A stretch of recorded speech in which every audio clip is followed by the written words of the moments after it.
Hello hello सभी साथियों को नमस्कार। आज से हम लोग साइंस में बायोलॉजी का क्लास शुरू करने वाले हैं।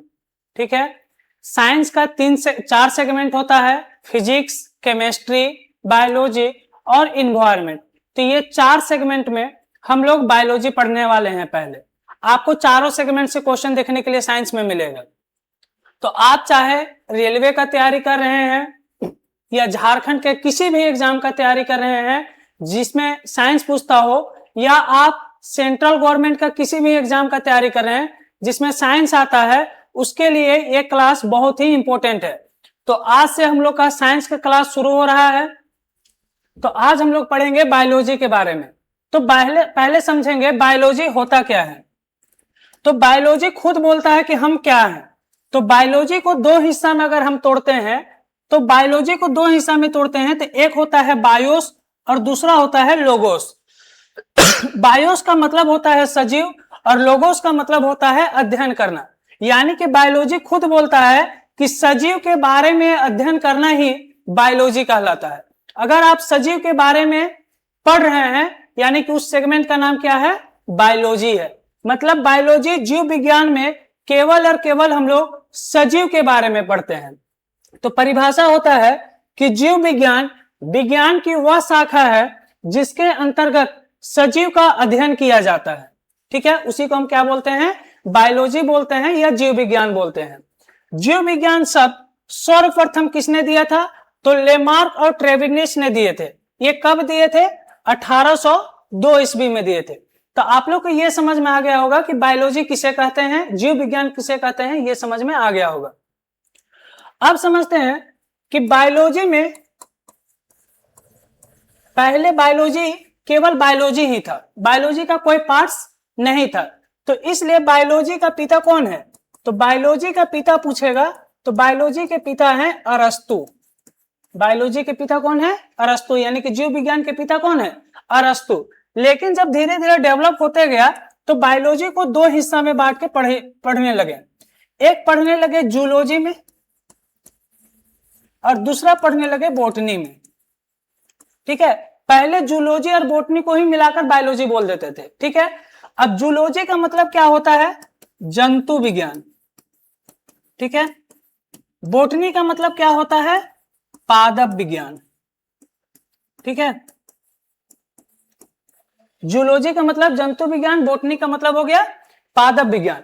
अब जूलॉजी का मतलब है जंतु विज्ञान, यानी कि इससे हमको समझ में आ रहा है कि इसमें केवल हम लोग जंतु के बारे में पढ़ेंगे, जैसे हम लोग भी जंतु के अंतर्गत आते हैं। ठीक है, तो इसमें केवल हम लोग जंतु के बारे में अध्ययन किया जाएगा। जबकि बॉटनी, पादप मतलब होता है पेड़ पौधा, तो इसमें हम लोग किस चीज का अध्ययन करेंगे, पेड़ पौधा के बारे में अध्ययन करेंगे। क्योंकि पेड़ पौधा भी तो सजीव है। जैसे हम बोले कि बायोलॉजी में केवल हम लोग सजीव के बारे में अध्ययन करते हैं, तो इस पृथ्वी पर जितने सारे भी सजीव हैं सबको हम लोग सजीव में ही काउंट करेंगे।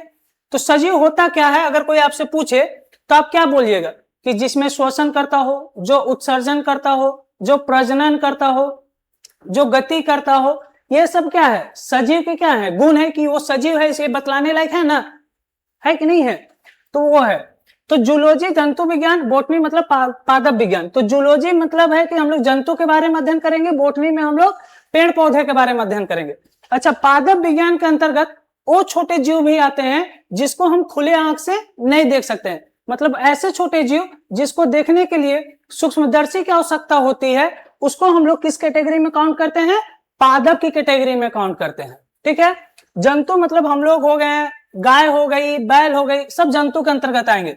तो जूलॉजी में हम लोग जंतु का अध्ययन करेंगे, जबकि बॉटनी में हम लोग पादप यानी कि पेड़ पौधे के बारे में अध्ययन करेंगे। अब क्वेश्चन का भी पूछ दे कि जंतु विज्ञान जो है, जंतु विज्ञान के पिता कौन थे, तो जो बायोलॉजी के पिता हैं वही क्या होंगे, जंतु विज्ञान के भी पिता होंगे, यानी कि अरस्तु ही होंगे। ठीक है, जबकि बॉटनी पादप विज्ञान के, तो पादप विज्ञान के जो पिता थे इनका नाम था थियोफ्रेस्टस। थियोफ्रेस्टस, ठीक है, थियोफ्रेस्टस। तो जूलॉजी के पिता अरस्तु हैं, जबकि बॉटनी के पिता थियोफ्रेस्टस हैं।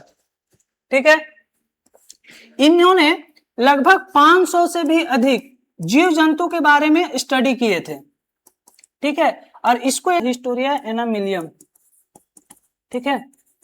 अब इनको क्या बोला जाता है, पादप विज्ञान का जनक, किसको, थियोफ्रेस्टस जी को। तो इन्होंने भी एक बुक लिखा था, इसका नाम था हिस्टोरिया प्लांटेनम, ठीक है। इन्होंने लगभग 500 से भी अधिक पेड़ पौधों के बारे में स्टडी किया और उसको इस बुक में लिख दिया था, ठीक है।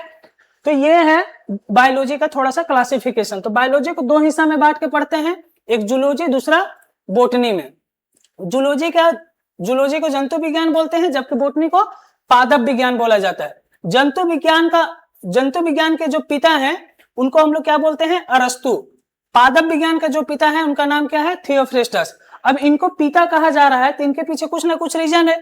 तो इन्होंने 500 से भी अधिक जीव जंतु के बारे में स्टडी किया था और उसको एक बुक में लिख दिया जिसका नाम रखा गया हिस्टोरिया एनामिलियम।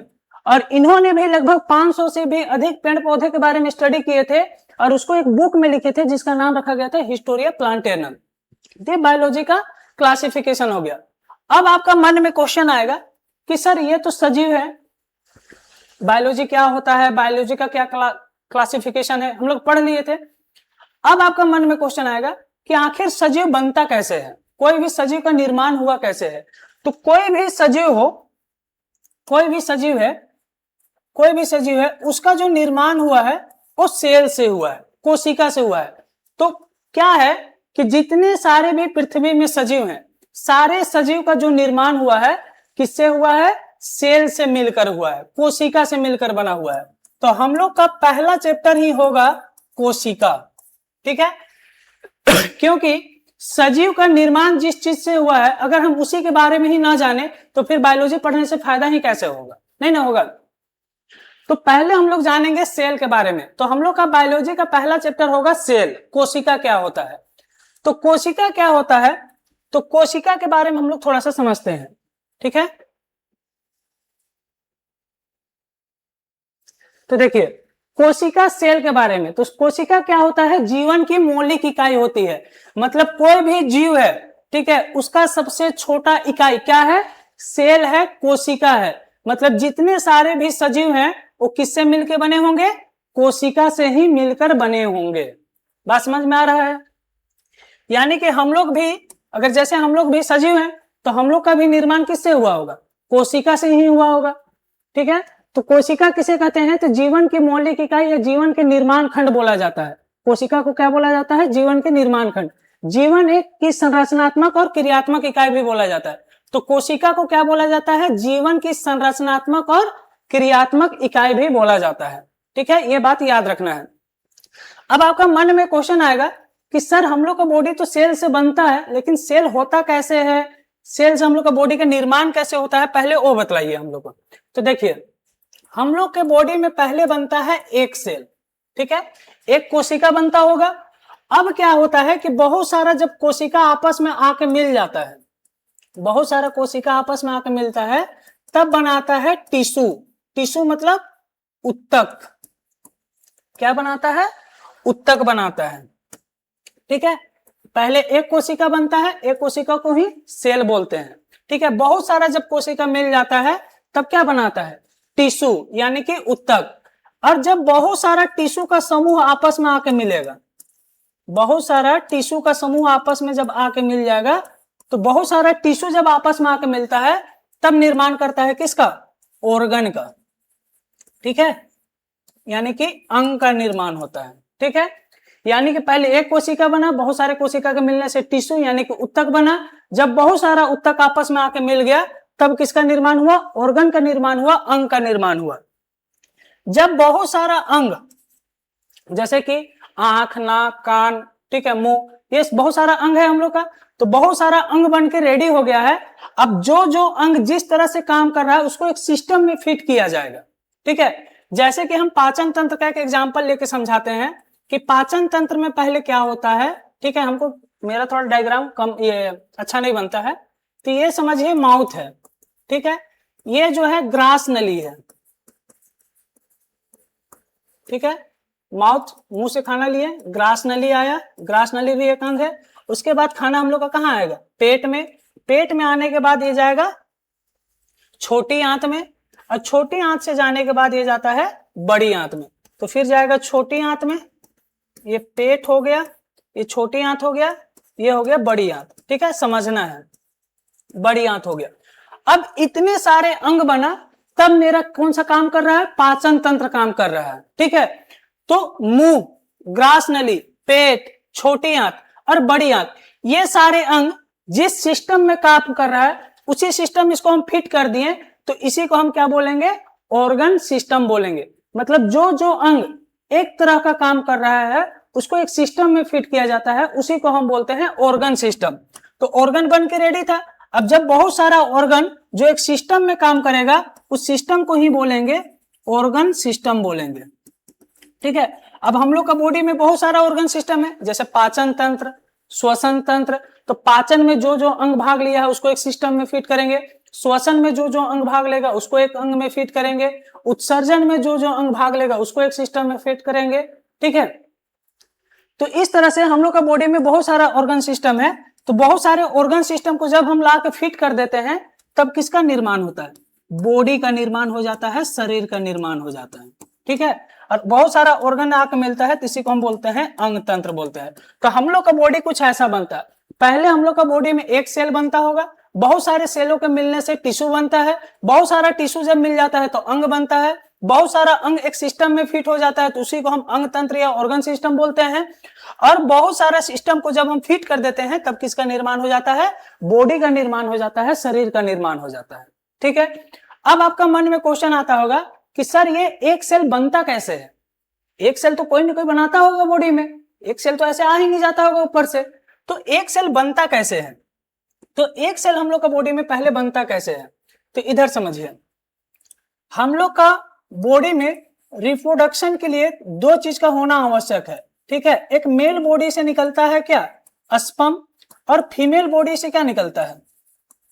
ओवम निकलता है।